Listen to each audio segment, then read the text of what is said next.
మాటలు నేను చెప్పదలుచుకుంది ఏంటంటే, కంపెనీ పెద్దదని చిన్నదని చూడకండి, దూరంగా ఉంది మేము పోలేమని ఆలోచించకండి. ఉద్యోగాలు రావడం చాలా ఇంపార్టెంట్. ఇప్పుడున్న పరిస్థితుల్లో మన కంట్రీలో కానీ బయట కానీ ఉద్యోగ అవకాశాలు తగ్గుతూ ఉన్న టైంలో మనం ఈ జాబ్ మేళా పెట్టేదానికి ముఖ్య ఉద్దేశం మీరు జాబ్స్లో చేరడం.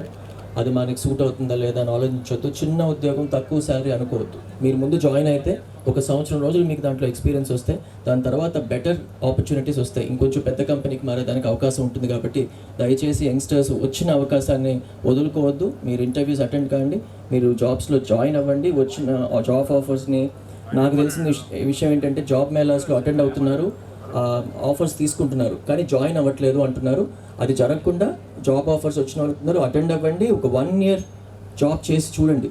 దాని తర్వాత మీకు వచ్చే ఎక్స్పీరియన్స్తో ఇంకొంచెం బెటర్ ఉద్యోగాలు వస్తాయి, పెద్ద కంపెనీస్ వస్తాయి, శాలరీ కూడా పెంచుంది, అదే కంపెనీ శాలరీ పెంచుతుంది, మీకు అవకాశాలు బాగుంటాయి. మరొక విషయం, మీకు ఏమన్నా ఈరోజు ఉద్యోగాలు రాని వాళ్ళకి మేము టచ్లో ఉంటాము. రిజిస్ట్రేషన్ లిస్ట్ అంతా మా దగ్గర ఉంటుంది. మేము కాన్స్టెంట్గా కొత్త కంపెనీస్తో టచ్లో ఉంటాము. ఈ 34-35 కంపెనీలే కాదు, మరిన్ని కంపెనీస్తో మేము ఆల్రెడీ టచ్లో ఉన్నాము. వాళ్ళందరికీ కూడా జాబ్స్ వచ్చేంత వరకు ఈ ప్రక్రియ కంటిన్యూ అవుతూనే ఉంటుంది. ఇది ఒక్క జాబ్ మేళాతో ఆగదు.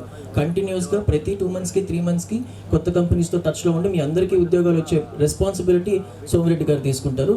దయచేసి ఈరోజు అవకాశాన్ని సద్వినియోగం చేసుకోమని చెప్పి యువతులందరినీ కోరుకుంటూ సెలవు తీసుకుంటాను. Thank you so much.